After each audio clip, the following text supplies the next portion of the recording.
പഠിച്ചോനെ എനിക്ക് ക്ഷമ തരണേ എന്ന് പ്രാർത്ഥിക്കും. പഠിച്ചോൻ ക്ഷമ നൂലിക്കെട്ടി ഇറക്കൊന്നുമില്ല.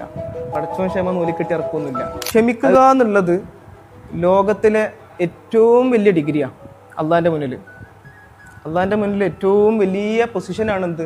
ക്ഷമ ഉള്ള മനുഷ്യനാവുക എന്നുള്ളത്. ഖുറാനിൽ പറഞ്ഞത് ഇന്നല്ലാഹ മഅ സ്വാബിരീൻ, അല്ല ക്ഷമിക്കുന്ന ആളുടെ കൂടെയാണ്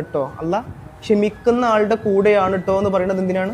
അത് വലിയ കാര്യമാണ്, ചെറിയ കാര്യമൊന്നുമല്ല. നിങ്ങൾ ക്ഷമിക്കാന്ന് പറഞ്ഞാൽ ചെറിയ കാര്യമാണെന്ന് വിചാരിക്കണ്ട, അത് വലിയ കാര്യമാണ്. നിങ്ങൾ ചോദിക്കുന്നത് എനിക്ക് ക്ഷമ തരണേന്ന് പറഞ്ഞ് ചോദിക്കുമ്പം അവിടെ അല്ല ഒരിക്കലും നിങ്ങൾക്ക് ക്ഷമിക്കാനുള്ള കഴിവിനല്ല തരുന്നത്, ക്ഷമിക്കാനുള്ള അവസരങ്ങളാണ് തരുന്നത്. അതായത് മഗ്‌രിബ് കഴിഞ്ഞിട്ട് ഒരാൾ ഇങ്ങനെ പ്രാർത്ഥിക്കുകയാണ്, പഠിച്ചോനെ എനിക്ക് ക്ഷമ തരണേ എന്ന് പറഞ്ഞ് പ്രാർത്ഥിച്ചിട്ട് മഗ്‌രിബ് കഴിഞ്ഞിട്ട് ഇറങ്ങി സ്കൂട്ടർ എടുത്ത് പുറത്തിറങ്ങുമ്പോൾ സ്കൂട്ടർ മറ്റൊരു സ്കൂട്ടറായിട്ട് തട്ടിക്കഴിഞ്ഞപ്പം നമ്മളാളായിട്ട് കച്ചറ ഉണ്ടാക്കി വലിയ പ്രശ്നങ്ങളൊക്കെ ഉണ്ടാക്കി കഴിഞ്ഞ് ഇറങ്ങിയിട്ട് പറയും, ഞാൻ ഇപ്പം കൂടി പ്രാർത്ഥിച്ചിട്ടുള്ളൂ പഠിച്ചോനെ എനിക്ക് ക്ഷമ തരണേ, എന്നിട്ടും പഠിച്ചോൻ ക്ഷമ തന്നില്ലല്ലോ എന്ന്. പഠിച്ചോൻ അവസരമാണ് തന്നത്.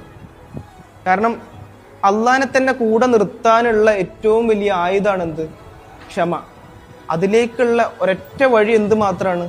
നമ്മൾ ക്ഷമിക്കുക എന്നുള്ളതാണ്. അള്ളാഹിന് അവസരം തരും. ക്ഷമ തരണേന്ന് ചോദിച്ചപ്പോഴൊക്കെ നിങ്ങൾക്ക് പണി വന്നിട്ടില്ലേ?